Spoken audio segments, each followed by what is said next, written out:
We finally get to dig into the first piece of armor, and I'll probably say this every week, but this is the most important piece. We're going straight to Ephesians 6:14, and it's just part of a verse. It says, "Stand firm then with the belt of truth buckled around your waist." When you think about armor and what its purpose was and what the belt's purpose was in armor when they got ready to fight, it was to hold all of the other pieces of the armor in its place. And that's exactly what the belt of truth is supposed to do in our life. It is the foundation for everything that we do. We should pass all of our decisions and discernment through the foundation of the truth. And what's happening these days is the truth is being distorted. It's becoming his truth and her truth and their truth. But there is only one truth, and it's Jesus, and it's what is in this book. And the other thing you need to know is that the enemy is often called the father of lies.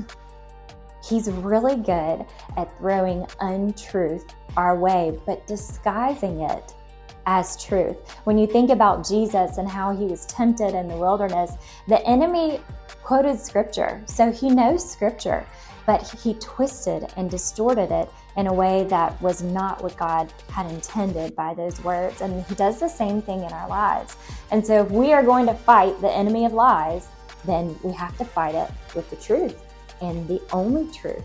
And if you're going to live in truth, then you got to know the truth. The other thing that I want to tell you is that, and I'll put this in the document, but I want to ask, is the belt of truth the foundation for everything in your life? Is it how you go to work? Is it how you lead your family? Is it the very thing that you use to uphold everything else in your life? It should be. Or is it merely an accessory?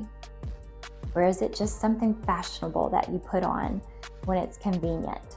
I think if we're all honest, we've done that with the belt of truth at some point in our lives. But we know that scripture says it should be buckled. And I believe it should be buckled tight because of the world we're living in.